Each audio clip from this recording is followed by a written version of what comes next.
Bapak Ibu Saudara yang dikasihi oleh Tuhan, selamat bertemu dalam renungan harian Klasis Semarang Timur. Dan pada saat ini kita akan mengambil sebuah judul Manusia Baru. Kita ambil dari 2 Korintus 5 ayat 17.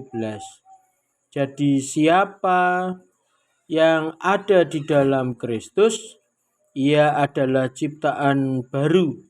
Yang lama sudah berlalu, sesungguhnya yang baru sudah datang. Bapak Ibu Saudara yang dikasihi oleh Tuhan, tidak terasa kita sudah memasuki pertengahan bulan Desember. Bulan Desember adalah bulan yang sangat spesial bagi orang Kristen. Kenapa? Karena bulan Desember sebagian besar orang Kristen merayakan Natal. Bagi saudara kita yang mampu, bulan Desember adalah bulan yang sangat dinantikan. Sebab selain merayakan Natal, di beberapa toko memberikan diskon besar-besaran sehingga mereka bisa membeli sepatu baru, baju baru, dan banyak lainnya yang baru. Meski kita tidak menutup mata, bahkan sebagian dari saudara kita yang beragama Kristen merayakan dengan penuh kesederhanaan.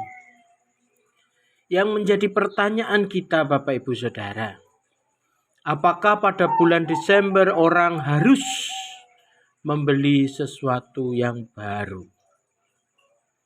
Coba kita lihat dari 2 Korintus 5 ayat 17. Di sini dikatakan, jadi siapa yang ada di dalam Kristus, ia adalah ciptaan baru.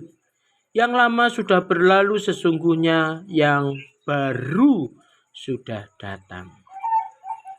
Mari kita cermati lebih dalam lagi 2 Korintus 5 ayat 17. Kata baru di sini menggunakan kata kaine atau kaina, bukan neos. Padahal kalau neos diterjemahkan dalam bahasa Indonesia, artinya juga baru.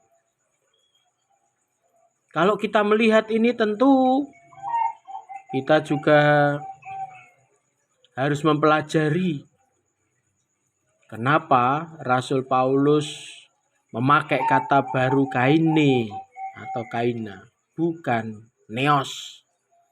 Tentu Rasul Paulus punya penekanan pada kata baru dalam bacaan kita. Apa sih yang ingin Rasul Paulus jelaskan pada kita? Mari kita lihat perbedaan kata kaine atau kainos dengan neos. Kalau baru, Yunaninya neos, adalah sesuatu yang baru hasil dari apa yang dilakukan oleh manusia. Contohnya sepatu baru, baju baru, tas baru, motor baru, dan lain sebagainya.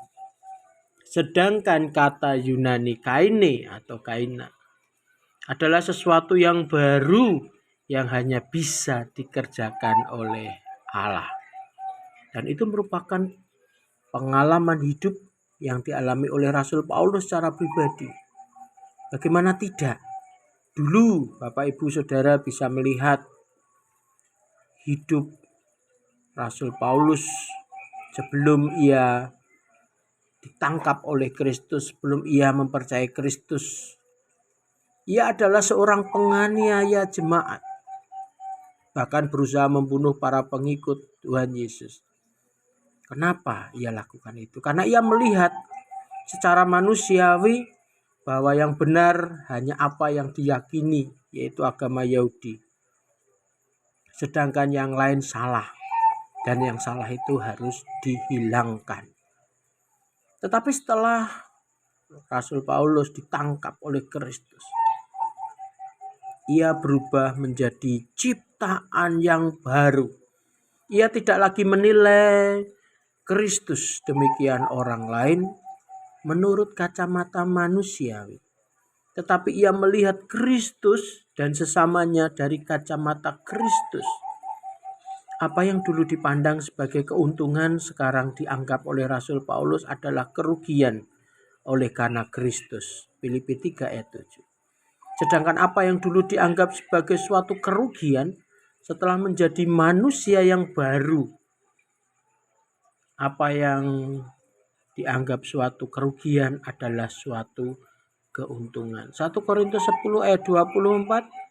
Jangan seorang pun yang mencari keuntungannya sendiri, tetapi hendaklah tiap-tiap orang mencari keuntungan orang lain. Ada perubahan hidup 180 derajat yang terjadi pada hidup Rasul Paulus. Dan itu hanya bisa dilakukan oleh Kristus. Rasul Paulus menjadi ciptaan baru setelah Kristus ada di dalam hidupnya. Bahkan Rasul Paulus setelah menjadi ciptaan baru, ia memperbolehkan Kristus untuk mengarahkan serta menuntun apa yang akan dilakukannya. Sebab ia sekarang adalah ciptaan yang baru. Yang lama sudah berlalu, sesungguhnya yang baru sudah datang. Tuhan